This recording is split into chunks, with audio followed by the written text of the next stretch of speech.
오늘 그래서 영국에 대한 이야기를 해주신다 말씀 또 해주셨고요. 저희가 오늘도 질문을 준비를 했습니다. 네. 네, 이렇게 보시면은 한국과 북한 어디에 속할까요? 해서 1번부터 지금 3번까지가 있죠. 1번은 살 빼는데 돈 쓰는 나라. 2번은 살기 위해 먹는 나라. 3번은 다음 끼니를 걱정하는 나라. 이제 이렇게 되어 있는데 사실 너무 이제 직관적으로 딱 보이죠, 사실은. 우리나라 사람들은 이미 살 빼는데 돈 쓰는 나라가 됐어요, 네, 한국은. 그렇죠. 근데 이제 반면에 이제 북한은 이제 지금 3번인 거잖아요. 그러니까 한국은 1번이 됐는데 네. 북한은 3번이 맞죠. 네. 북한은 밥만 먹는 사람들 많거든. 음, 북한은 말이죠. 그 네. 2020년 봄에 네. 그 김정은이가 장교들한테 한 달에 열흘치 식량을 주겠다고 얘기한 적이 있어요. 한 달에 열흘치 네. 식량이면 뭐예요? 한 달에 30일인데 네. 열흘치 식량이면 다른 말로 하면은 하루에 한 끼 주겠다라는 얘기거든요. 어, 장교들한테도 줄 식량이 모자른 나라란 말이죠. 네. 그래서 북한 사람들은 아마도 지금 밥을 먹고서 다음번 밥도 먹을 수 있을지에 대해서 범인할 거예요.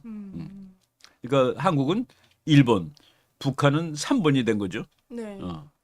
근데 사실은 음. 저희가 북한에서 이게 선전하는 선전물들, 뭐 영상 음. 아니면 뭐 사진 이런 거 보면은 아무래도 그게 평양을 뭐 중심으로 해서 그런지 몰라도 다 뭐 수영장도 다니는 것 같고 이렇게 어느 정도 인간적인 삶을 영위를 할 것 아주 같잖아요. 근데 북한의 아주 네. 극히 일부분이죠. 아, 그 극히 일부분요. 그 우리나라 사람들이 북한 가면은 예. 아무데나 다 보여주지 않아요. 아, 철조망 침대만 가요. 뭐 다른 데 네. 못 가고 사진도 못 찍어요. 그래서 북한을 극장 국가라고 그러죠.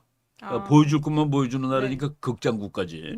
근데 저 지금 우리가 그 세 가지 질문은 우리가 만든 질문이 아니라 그 미국의 아주 유명한 그 세계 경제사 교수인 네. 그 하버드 대학 교수를 평생 했죠. 네. 데이비드 랜드스라는 교수가 네. 그 책에 이렇게 나왔어요. 전 세계에 나라가 많은데 네. 자기가 크게 세 가지로 나눠볼 수 있겠다. 어느 나라는 먹을 게 너무 많아가지고 네. 안 먹느라고 애쓰는 나라가 있는 거예요. 그래서 그거를 몸을 살 빼는데 돈 쓰는 나라라고 이렇게 표현을 했습니다. 그리고 두 번째는 그냥 나는 살기 위해서 먹을 네. 뿐이야. 그래서 먹을 건 있어. 밥 맛 이런 거 안 따지고 먹는 나라들이죠. 그리고 세 번째 나라는 다음번 밥이 올지 안 올지 모르는 나라 해가지고 지구에는 이렇게 세 가지 종류의 나라가 있다. 랜드스 교수는 서양이 잘 살게 된 것은 서양 사람들이 조금 우수했다라는 쪽으로 보는 사람이에요. 근데 많은 사람이 서양이 뭐가 우수했냐? 그놈들은 깡패라서 남의 걸 다 뺏어서 잘 산 거지. 그러니까 그 자본주의가 발전해가지고 부자가 된 나라들이 있는데 네. 미국이나 영국 같은 나라가 다 이렇게 부자가 됐잖아요. 근데 최근에 와서는 니네가 잘나서 우리 걸 다 뺏어서 부자가 된 거야. 라는 그런 이론이 절반이 있는 거예요. 그러니까 세계 경제를 연구하는 사람들이 그러니까 좌파 우파 이렇게 갈라져 있는데 아, 네. 좌파들은 미국이나 뭐 영국이 잘 사는 거는 니네들이 잘나서가 아니라 우리 걸 다 뺏어가서야. 근데 저 사람들은 아니지. 우리가 잘 사는 이유가 있지. 우리가 더 부지런했어. 머리도 더 좋았고. 그럼 그러면 좀 아주 극단으로 가죠. 우리가 체격도 더 좋았고, 네. 우리가 제도도 좋고, 기후도 좋았고, 심지어는 우리가 땅도 좋고 물도 좋았지. 우리는 온도도 좋았고. 그렇게 얘기하는 사람들하고 아니야. 아프리카나 유럽이나 다 똑같아. 근데 얘네들이 뺏어서 그렇게 된 거야. 이렇게 갈라진 거예요. 그래서 저 사람은 첫 번째 학파, 두 번째 학파여갖고 첫 번째 학파는 서양이 잘 사는 이유는 유럽인들이 더 영리하고 네. 그게 말하면 기분 나쁘잖아요. 그죠? 뭐 그럴 수도 우리는 있겠다는 동양 생각이 사람이니까 듭니다. 근데 또뭐 얘기 열심히 일했고 예. 더 부지런했고 네. 근데 나머지 민족들은 무지하고 게으르고 네. 분수도 모르고 그렇게 얘기하는 사람들도 있고 근데 요새는 그런 사람은 얘기하기가 어려워요. 그렇죠. 분위기가. 예, 아무래도. 두 번째 학파는 웃기지 마라. 너네들은 뭐가 잘났어? 너네들은 무자비하고 탐욕스럽고 네. 위선적이고 그래서 힘없는 우리들을 다 착취하고 네. 총칼로 윽박질러서 다 뺏어가서 그렇게 된 거야. 예. 그러니까 이렇게 세상을 보는 관점이 다른 거예요. 근데 이제 저 랜드스 교수는 첫 번째 쪽으로 기울어진 사람입니다. 저 사람이 한 말이죠. 저 지금 잘 인용하셨네. 역사가는 역사를 좀 더 유쾌하게 만들려고 역사의 엄연한 단면을 제거하거나 고쳐 쓰려 해서는 안 된다. 네. 그러니까 우리나라 역사를 보면은 뭐 옛날 사람들 나쁜 사람들 많잖아요. 바보 같은 사람들. 우리 선조라고 그 사람들은 바보가 아니다라고 얘기할 필요 없는 거예요. 음. 그 말을 쓴 거예요. 아, 네. 우리는 다 잘했죠. 우리는 선량하고 열심히 했는데 그게 아니다. 이거 게을러서 이렇게 못 살게 된 거라고 얘기 솔직히 하자라는 얘기입니다. 근대 국제 체제의 기원이 그러면 언제부터인가라고 했을 때 이제 지난번에 말씀하셨던 걸 잠깐 또 돌이켜 보면은 서기 1500년 근데 1500년이라고 예, 얘기를 했죠. 그게 다수설이라고 얘기를 어. 해주셨는데 세계사를 했을 때 1500년으로 보통 잡아요. 그러니까 왜 그러냐면은 1500년에 지구를 한 바퀴 돈 거야. 유럽 사람들이 한 바퀴 돌아가지고 네. 이때 우리가 하나라는 사실을 안 거예요. 저 중국도 지구에 있고 옛날엔 서로 뭐 잘 보이지가 않잖아요. 네. 그래서 그때부터를 1500년을 현대의 시점으로 잡는 사람들이 많아요. 엠마뉴엘 월러스틴의 주장이 음. 그러니까 군대 행정과 민간 행정 통합이 된 그런 서양이 형태가 그걸 제일 빨리 했지. 예. 근데 독일이랑 일본이 그렇게 해서 아주 근대 국가로 성공적인 그렇지. 케이스다. 어. 그렇게 해서 근대화는 폭력을 그렇게 수반을 한다고 해서 아주 근대화를 부정적으로 그러니까 보는 폭력을 것 수반했고 같더라고요. 네. 세계 제국주의와 자본주의는 붙어 있는 거고. 그래서 그 오늘날 저 미국이라든가 영국이라든가 유럽이 잘 살고 그런 것이 네. 또 일본이 잘 사는 것이 전부 다 제국주의 행정과 군사와 결합되고 그래서 저 사람은 그러니까 막스시트예요. 막스주의자. 그렇게 볼 수 그렇죠, 있다는 그렇죠. 거죠. 그러니까 세계 역사를 막스의 관점에서 보는 사람이에요. 근데 저희가 또 아까 잠깐 얘기를 나눴을 때 사실 국제 정치를 하는 사람들, 특히 전쟁을 공부한 분들은 막스주의자 없다고 그런 얘기를 해주셨잖아요. 그것도 아주 예. 재밌는 얘기인데 막스주의가 없는 학문이 없어요. 뭐 별의별 데 막스주의가 다 있어. 네. 그런데 막시즘이 제일 맥을 못 쓰는 분야가 국제정치학이에요. 왜 그러냐면은 막스가 살았던 때가 1800년대 중반 무렵이었는데 1848년에 그 공산당 선언 나오고 그러잖아요. 막스의 관심은 전쟁이 아니라 혁명이야. 자본주의 국가를 쓰러뜨려야 되는데 민중들이 혁명을 통해서 쓰러뜨려야 된다가 막스의 관점이에요. 그러니까 막스는 국제 정치가 아니라 국내 정치, 그러니까 전쟁이 아니라 혁명이라. 그래서 막스주의자들 중에서 국제 정치학자가 별로 없어요. 레닌 한 사람이 막스주의자 중에서 국제 정치에 관심을 가졌던 사람은 레닌 한 사람밖에 없다라고 할 정도로 국제 정치학은 막시즘이 약해요. 막시즘이 국제 정치학에 기여한 바는 뭐냐? 그러면 어떤 사람이 별로 없다라고 대답해요. 국제 정치학자들은 압도적으로 우파가 많아요. 특히 이제 전쟁 공부하는 사람들. 또 특히 현실주의면 더 그럴 것 같습니다. 그렇죠, 그렇죠. 참 이론도 많고 네. 관점도 틀리단 말이야. 똑같은 세상을 완전히 다르게 보는 거 아니에요? 네. 그러니까 빨간 안경 끼고 보는 사람하고 파란 안경 끼고 보는 사람하고 그림이 다르게 보이는 거지. 그래서 우리가 지금 모던 히스토리 인사이드 아웃, 우리는 좀 그래도 가급적 객관적으로 보려고 노력을 할 거예요. 그래서 어느 나라는 왜 잘 살고 어느 나라는 왜 못 살게 되느냐. 그거를 이념적이 아니라 현실의 팩트, 사실에 입각해서 쭉 설명을 해나가는 거죠. 1648년을 기점으로 치는 사람은 1500년하고는 백몇십 년 틀리잖아요. 그죠? 그렇죠. 1648년을 기점으로 치는 국제정치학자들이 좀 있는데 왜 그러냐면은 그 1648년에 웨스트파리아 조약이라는 그 유럽의 유명한 조약이 있습니다. 근데 그 조약이 나오게 된 이유는 그 앞에 전쟁을 30년 계속해요. 그러니까 30년 전쟁이라는 전쟁이 있어. 전쟁 이름이 30년 전쟁입니다. 그러니까 1618년부터 1648년까지 싸우는데 그 전쟁을 종교 전쟁이에요. 근데 그 전쟁이 끝난 다음에 왕이 교황보다 더 높다라고 주장하는 나라들이 생기는 거라. 옛날에는 왕은 아무리 높아도 교황보다는 미치거든요, 유럽이. 그런데 종교 국가가 아니라 세속적인 나라가 생기는 거지. 그래서 오늘날의 현대 국가의 모양을 나타내는 것은 웨스트파리아 조약 이후다. 그래서 1648년 이후부터 현대 국제 체제로 봐야 된다는 사람도 있어요. 그거는 이제 그 학자들의 학설에서 나오는 하나의 또 다른 특별한 해를 1648년이라고 얘기를 하죠. 아주 유명한 해입니다. 국제 정치에서. 저것이 이제 그 베스트팔렌 조약인 것이죠. 그렇죠. 트리티 오브 웨스트파리아라고 그러는데 네. 그냥 뭐 서양 사람들은 베스트팔렌 조약이라고도 그러고 뭐 우리나라 고등학교 역사책에도 아마 나올 거예요. 저거는 유명한 조약이니까. 그때부터 국가의 종교성이 약해지고 음. 그 왕들이 교황한테 덤비기 시작했고 그렇게 이제 그때부터 소위 말해서 나는 영국이야, 나는 프랑스야, 그리고 교황이 우리보다 더 높은 것이 아니야. 라는 그런 개념이 저때 다 생기는 거예요. 그리고 그때부터 이제 영토가 아주 중요한 속성이 됩니다. 옛날에는 국가에 영토가 없어요. 어디가 국경선이지 지금은 아. 근거 있잖아. 지금 네. 전부줄. 이거 넘어가면 다른 나라 가는 네, 거잖아요. 그렇죠. 옛날에는 그게 애매해. 그냥 변방. 이게 우리 땅이야 저쪽 땅이야 잘 모르는 겁니다. 국경이 불분명했는데 네. 웨스트파리아조약 이후부터는 분명한 국경선을 가진 나라들이 나타나기 시작했다. 종교 문제라는 게 음. 사실은 어떻게 보면 굉장히 그 분쟁의 큰 요소 중에 하나였었고 그렇죠. 지금도 사실 종교는 그 자체가 분쟁의 요소가 될 경우는 많지가 않은데 네. 그 분쟁을 아주 치열하게 만드는 요소가 아, 존재해요. 예. 그러니까 이교도를 죽일 때는 죄의식을 안 느껴. 아, 그냥 죽여도 된다. 그러니까 기독교도들이 말이죠. 기독교도를 죽일 때는 안 돼. 음, 근데 기독교도들이 이슬람을 죽일 때는 죄의식을 안 느끼는 거예요. 그래서 전쟁을 잔인하게 만들지. 음. 왕이 제일 약했던 나라가 영국이에요. 그러니까 왕이 약했다는 거는 국민이 셌다는 소리라. 네. 국민이 센 나라일수록 잘 살게 되는 거예요. 국민들이 자유를 가지고 하고 싶은 장사도 마음대로 하고 세금도 조금 내고 왕이 약하니까. 네. 그래서 그 자유가 있는 곳에 발전이 있다라는 그런 의미에서 서양이 동양보다 앞섰고 서양 중에서는 영국. 자유하고 발전이라는 개념이 제일 딱 맞아 떨어지는 나라가 영국이에요. 음, 그래서 우리가 그 민주주의의 상징을 영국으로 치잖아요. 그죠? 네. 영국이 왜 민주주의의 상징이에요? 마그나 카르타라고 배웠어요?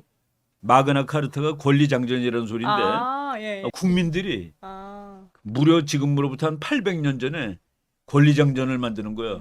네가 왕이면 다야? 우리 국민이 다지. 그래서 그 영국은 민주주의가 제일 먼저 발전한 나라예요. 그 영국이 근대 유럽에 제일 빨리 발전한 나라는 다른 나라에 비해서 상대적으로 자유로운 나라이다라는 그 얘기입니다. 영국의 어떤 정신력에 대한 얘기들을 언급하는 경우들이 꽤 있더라고요. 그래서 그 요새 나오는 그 영국이란 나라를 언급한 책에 보면은 예. 영국의 정신에 대한 얘기들이 많이 나와요. 그러니까 그 역사에 관한 그 자세한 내용들, 뭐 네. 전쟁에서 어떻게 이기고 영국군 하면 뭐가 좋고 이런 것보다도 영국 사람들은 이렇게 생각하고 살았다라는 그래서 영국이 큰 나라가 될 수 있었다라는 네. 그런 얘기들이 많이 나오죠. 저 테루마스는 그렇게도 얘기를 했어요. 영국이 힘이 제일 꼭대기에 올랐을 때가 1815년부터 1899년인가 그때까지인데 그때까지 영국은 세계에서 제일 힘이 센 나라인데 네. 국방비의 비율이 그렇게 높지가 않아. 국방비가 그렇게 높지 않은데도 네. 세계를 끌어간 이유는 뭐냐? 외교를 잘했다는 거예요. 외교. 그러니까 외교를 잘했다는 게 뭐예요? 훌륭한 정치가들이 있었다는 소리거든요. 그러니까 외교를 잘했기 때문에 상대적으로 돈을 아주 많이 쓰지 않고서도 세계를 이제 이끌어갈 수 있었다라는 그런 얘기죠. 그 GDP의 2%밖에 국방비로 쓰지 않았는데 네. 영국은 세계 1등을 거의 100년을 유지할 수 있었다. 왜냐하면 좋은 외교를 했기 때문에 라는 그런 얘기합니다. 뭐 그래도 강대국은 전부 전쟁 잘하는 나라인 거는 사실이에요. 강대국은 역시 전쟁을 잘해. 아무리 뭐 영국이 민주주의 국가였고 외교도 잘했다 하지만 역시 그러니까 저 사람은 테루마스는 이렇게 썼죠. 예. 한번 읽어보세요. 나는 어떤 강대국을 이렇게 깊이 생각을 해보니까 정신적인 요인이. 그 내용, 네. 정신적인 요인이 물질적인 요인보다 더 중요하다는 사실을 알게 되었다. 그러니까 강대국이라는 것은 돈만 많아서는 안 되고 리더십, 네. 그러니까 세계의 뭐라고 그럴까요? 그 세계의 정치, 문화, 예술, 과학, 학문 이런 거를 이끌어갈 수 있는 정신력에서도 세계를 끌어가야 되는 거예요. 그것이 중요하다는 사실을 자기가 영국을 공부하면서 알게 되었다라고 이제 얘기를 하고 있습니다. 박지한 교수는 우리나라에서 영국의 역사에 대해서는 저분이 뭐 단연코 일인자라고 얘기할 수 있는 분이에요. 예. 서울대학교 서양사학과 교수를 쭉 하시고 이제 은퇴를 하셨는데 영국에 관한 책이 대단히 많습니다. 네. 근데 제가 뭐 저분 책들을 여러 권 읽었는데 그중에 그 제국의 품격이라는 걸 보고서 네. 우리가 이번에 그 모던 히스토리 인사이드 아웃에 저 책은 한번 꼭 소개를 해야 되겠다는 생각이 들었어요. 네. 그러니까 영국의 정신, 품격, 그러니까 저 제목부터도 뭔가가 좀 고상티가다 그런 말 하죠. 나라는 뭔가가 좀 우아해. 다르다. 예. 뭔가 좀 달라 보여. 예. 그 영국이 그런 측면이 있었다는 거를 그 강조해서 쓴 책인데, 물론 이제 영국이 군사력도 세고 돈도 많았지만은 그 외에 그 제국으로서의 품위가 있었다는 거예요. 품격이 있었다라는. 그래서 최근 한번 우리가 한번 그 아주 그 시리어스하게 한번 읽어볼 수 있는. 그 우리나라도 앞으로 강대국이 되고 싶으면은 좀 본받아야 돼요. 그러니까 선진국이라는 것은 돈만 많아서 되는 것은 아니에요. 그 품격이 있어야 되는 거예요. 2차 대전 때 네. 영국이 이제 독일의 그 암호 같은 걸 다 해독을 하잖아요. 그 비밀로 다 해독한데 그 비밀을 서로 지켜주는 거예요. 영국 사람들이. 영국에서 해독. 영국에서 다 해독을 하고서도 그걸 비밀을 서로 지키는 거예요. 야, 나 이거 독일 거 봤다가 아니라 그 국가를 위해서 네. 국가를 믿고 비밀을 국민들이 서로 간에 지키고 그 얘기를 하는 거예요. 네. 밑에 질문이 어. 87 민주화 이후에 한국 대통령과 처칠 대처 등을 비교한다면이라고 했을 때 뭐 김영삼 이후는 이제 다 거짓말을 밥 먹듯이 하더라 이런 평을 그렇죠. 하셨더라고요. 또. 우리나라는 예. 거짓말을 밥 먹듯이 하는 사람들인데 네. 영국의 지도자들은 적어도 거짓말을 하지 않았다는. 거짓말을 하는 사람은 그건 엉터리 지도자예요. 그러니까 국민들을 위해서 거짓을 하지 않고 진실하고 진솔해야지 그게 진짜입니다. 그 뭐 김영삼 대통령 이후 김대중 노무현 대통령은 여러 이유에서 거짓말을 밥 밥 먹듯이 했다. 예. 그래서 동일 선상에서 처칠이라든가 대처 같은 사람하고 같은 선상에서 비교하면 안 비교합니다. 된다라고 그 영국 최고의 전문가가 아. 그 얘기를 한 거예요. 근데 미국의 민주주의를 알고 싶으면은 제일 먼저 읽어야 될 책이 통치론이에요. 존 로크의 통치론을 읽으면은 네. 아하, 미국을 만든 사람들이 이 책을 열심히 보고서 읽고서 만든 거구나라고 감을 잡을 수가 있어요. 그러고 이제 국부론. 경제론, 국부론이 있고. 저 네. 국부론은 뭐 우리 너무나도 유명한 책이니까 네. 가만 놔두세요, 정부. 네. 국민들이 하는 거 가만 놔두세요. 너 이거 해, 너 저거 해 그러지 말고 그냥 하고 싶은 거 하라고 놔두세요. 그러면 다 알아서들 다 잘 먹고 잘 사니까. 그리고 시장이 뭐 걱정하지 마세요. 거기는 보이지 않는 손이 있어가지고 다 균형을 잡아주니까. 보이지 않는 손이 뭐예요? 여기서 막 세일해. 물건이 안 팔리면 세일하죠. 네. 근데 그런 우리가 게 다- 세일하면 그거 사람 막 가지. 예. 우리가 막 가는 행동은 그 물건 값을 다시 올리는 행동이에요. 그러니까 우리는 올리려고 가는 건 아닌데 네. 그 물건이 안 팔리니까 싸게 세일한단 말이죠.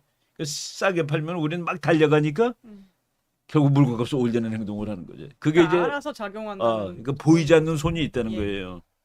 저거를 미국도 흉내를 냈고 저 사람 또 영국 사람이잖아. 네, 그렇죠. 그러니까 존 로크하고 아담 스미스는 영국 사람이에요. 네. 그 영국에서 그 저 아이디어가 나오고 그 민주정치론, 민주경제론, 자본주의 경제론, 자유주의 경제론 그리고 영국을 발전시켰고 미국은 저 교과서를 갖다가 실제로 만든 나라가 미국이에요. 무적함대는 싸우면 무조건 이기는 함대가 무적함대잖아요. 그 스페인의 무적함대를 영국이 깨놓습니다. 네. 근데 영국이 깰 때는 무적함대보다 영국군 힘이 작은데 속도가 빨라요. 그러니까 좋은 전략을 가지고 네. 그리고 또 재수도 있어. 무적함대가 깨졌을 때 세계가 놀랍니다. 어떻게 영국이 스페인을 이기냐 했는데 기후가 영국한테 너무 유리했던 거예요. 그러니까 스페인한테 되게 불리했고 네. 스페인 해군은 그래서 태풍으로 그냥 뭐 망가졌죠. 그래서 그 여러 가지 그 행운도 있어야 돼. 네. 행운도 있어야지 1등이 되는데 좋아요. 그래서 지금 영국의 해군이 세계를 장악하고 있었고 그리고 영국의 GDP도 또 당연히 세계 1등이었다라는 그거를 뭐 이렇게 우리 저거를 이제 하드 데이터라고 그러죠. 하드 데이터를 보면은 지금 그 밑에 깔린 그 소프트 데이터하고 다 맞아떨어지잖아요. 그죠? 자유롭고 네, 그러네요. 뭐 그런 나라가 돈도 많이 벌었고 군대도 많이 가지고 있었다는. 그리고 영국은 외교도 잘했다는 거. 그럼 거의 뭐 완벽에 가까운 그러니까 그 당시 그러니까 나라였고. 그 사이에 괜찮은 왕들이 있었어요. 네. 에리자베스 여왕, 아, 괜찮은 왕이지. 예. 그 영국 그러면 뭐가 생각나요? 다른 나라랑 뭐가 좀 다른 것 같아요? 제가 이제 인식하기로는 지금 여왕 안 그래도 얘기를 하셨는데 어. 좀 뭔가 여왕이 강한 유난히 나라? 많은 예, 나라가 예. 영국이에요. 맞아요. 그런 느낌입니다. 거기서 이제 뭐 또 우리가 뭐를 하나 거꾸로 생각해 이제 우리가 자꾸 머리를 돌려야 되는데 네. 많은 사람들이 여왕이 통치하는 나라는 남자가 통치하는 나라보다도 약할 것 같다. 영국 보니까 어때요? 영국을 가장 강대하게 만든 시대가 다 여왕 시대예요. 빅토리아 여왕, 에리자베스 여왕 때 영국이 쫙 힘이 크거든. 그러니까 누가 여자가 대통령하는 나라, 여자가 왕하는 나라는 남자가 왕하는 나라보다 안 돼라는 말은 역사에서 틀리는 말이에요. 영국을 보세요. 네. 그리고 영국의 대추수상 같은 사람은 얼마나 전쟁도 잘했어요. 얼마나 강력했고. 강했죠. 그리고. 그래서 영국은 그 여자가 유난히 통치자가 많은 나라인데 한 번도 그 여자 통치자의 시절이 약하지 않았다라는 아주 놀라운. 그러니까 우리가 상식으로 말하면은 여자가 약하지 당연히라고 생각하는데 그렇지 않은 역사를 영국이 보여주는 거예요. 그리고 진짜 성공한 제국은 네. 포용력이 있는 나라야. 그러니까 영국이 영국 사람만 사람으로 취급하고 다른 건 사람으로 안 친 게 아니라 전부 다 이렇게 끌어안아요. 끌어안지 못하는 건 세계 제국이 안 돼. 그러니까 이제 세계를 끌어안줄 수 있는 그런 그 포용력이 있었던 거죠. 오늘 준비는 안 했지만은 에미 추아라는 중국계 미국 교수가 아, 제국이라는 책이 있는데 성공한 모든 제국은 포용적이었다. 남을 이렇게 포용하는 나라만이 네. 성공한 제국이 될 수 있었다라는 그 제국의 첫 번째 요인이 네. 포용이라고 포용이다. 본 그런 또 학자도 있죠. 자유정신에서 세계를 이끌어갈 수 있는 그때만 하더라도 전기, 뭐 화학, 그리고 예방주사 이런 게 네. 얼마나 중요해요. 옛날에는 뭐 그냥 병 걸리면 다 죽었단 말이야. 천연도 다 죽었거든요. 근데 그 종두법도 만들고 약을 만들고 페니실린 만들고 이게 다 영국에서 나오는 거예요. 한 100년 전만 하더라도. 지금은 그게 다 어디서 나와요? 다 미국 거냐. 지금 우리가 쓰는 모든 우리 생활에 모든 편의를 주는 웬만한 발명품이 압도적으로 미국에서 나오거든. 그런 나라가 세계를 끌어가는 거예요. 낮에 그냥 태양빛이 뭐 40도씩 뭐 오르잖아. 인도에 이런 말이 있다는 거예요. 태양 아래 나다니는 건 미친 개와 영국인 뿐이다. 네. 그러니까 너무 더워서 사람들이 전부 다 집에서 쉬는데 미친 개하고 저게 뭐를 의미하겠어요. 영국인들이 부지런히 영국인들은 더운 데서도 가서 부지런히 일했다는 소리거든. 데이비드 랜드스 교수는 유럽은 유리했다 이거야. 기후도 좋았고 예. 그리고 강도 아시아처럼 그냥 홍수 났다가 말라붙었다 그러지 않고 비교적 강도 잘 흘렀고 네. 그래서 유럽은 민주정치 제도가 생기기가 좋았고 동양은 독재 정치가 생기기가 좋았고 그 지리적인 요건, 온도, 기후 이것 때문에 국가들이 서로 다르게 발전하였다라고 얘기하면은 화내는 사람들이 많다. 그래서 하버드 대학 같은 데는 지리학과 없었어요.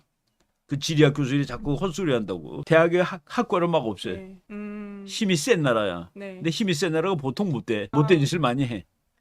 약한 나라가 선한 나라는 아니에요. 네. 근데 약한 나라는 악한 짓을 하기가 힘들어. 아무래도 그건 힘이 어떻게 보면 없으니까. 진짜 힘의 논리네요.